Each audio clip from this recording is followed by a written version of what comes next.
सर्वोत्तम पुरस्कार प्राप्त संस्था ज्योती सहकारी पतसंस्था, महाराष्ट्रातील एक अग्रगण्य संस्था ज्योती सहकारी पतसंस्था कोपरगाव। कोपरगाव शहरात काल भर रस्त्यावर 2 गटात झालेल्या गोळीबाराच्या घटनेनं शहरासह तालुक्यात खळबळ उडाली असून नागरिकांमध्ये भीतीचं वातावरण पसरलं आहे। सदर गोळीबारात तणवीर रंगरेज हा इसम गंभीर जखमी झाला होता।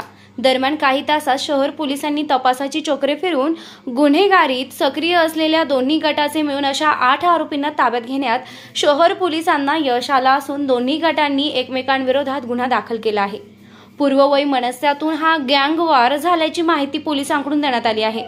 कोपरगाव शहरात गोदावरी नदीनजीक असलेल्या स्वामी समर्थ सेवा केंद्रानजीक गुरुवार दिनांक 19 सप्टेंबर 2024 रोजी दुपारी 4:30 वाजेच्या सुमारास भर रस्त्यावर 2 गटात गोळीबार होऊन यात एक जण जखमी झाला होता।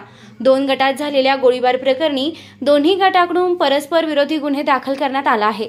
कोपरगाव शहर पोलीस ठाण्यात दाखल केलेल्या रामनाथ उर्फ दादा गोरख मोरे वय 31 राहणार पिंपळवाडी रोड राहता याच्या फिर्यादीवरून गोळी झाडून जीवे ठार मारण्याचा प्रयत्न केल्याप्रकरणी शहर पोलिसांनी नाझिम शेख, एजाज मनियार, सागर मंजूळ, अझहर शेख सर्व राहणार कोपरगाव यांच्या विरोधात आर्म ऍक्ट आणि खुनाचा प्रयत्नासह इतर कलमांनुसार गुन्हा दाखल केला आहे।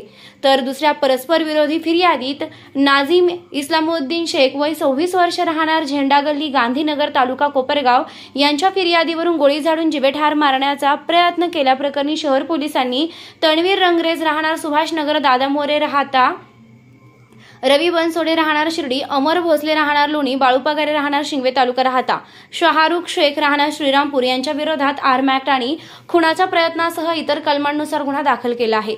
शहर पोलिसांनी वरील गुन्हेगारांपैकी 8 जणांच्या मुसक्या आवळल्या आहे। यापैकी तणवीर रंगरेज हा हॉस्पिटलमध्ये उपचार घेत असून एक आरोपी फरार आहे। सदर प्रकरणाचा पुढील तपास उपविभागीय पोलीस अधिकारी शिरीष वमणे यांच्या मार्गदर्शनाखाली शहर पोलीस निरीक्षक भगवान मथुरे व शहर पोलीस करत आहे। आज वरील पैकी 8 आरोपींना कोपरगाव न्यायालयात हजर केलं असता त्यांना 24 सप्टेंबर पर्यंत पोलीस कोठडी सुनावण्यात आली आहे। याबाबत उपविभागीय पोलीस अधिकारी शिरीष वमणे यांनी अधिक माहिती दिली आहे। काल 19 सप्टेंबर 2024 रोजी कोपरगाव शहरात संध्याकाळच्या वेळेला एक गोळीबाराची घटना घडलेली होती।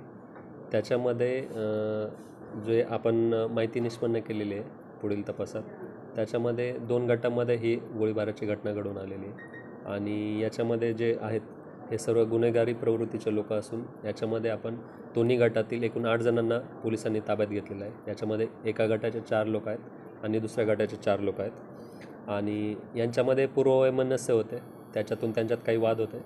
त्या अनुषंगाने आपण आता आरोपींना आज मान्य न्यायालयात हजर करत आहोत आणि त्यांनी जे हे कृत्य घडलेलं आहे गोळीबाराचं, याच्यामध्ये आपण दोन्ही गटांवर जे खुनाचा प्रयत्न तसेच आर्म ॲक्ट कलम 325 याच्यानुसार गुन्हा दाखल केलेला आहे आणि पुढील तपास आपण करत आहोत। यांनी हे हत्यारे कुठून आणली होती आणि यांचे आणखी कोण साथीदार आहेत याचा आपण तपास करत आहोत।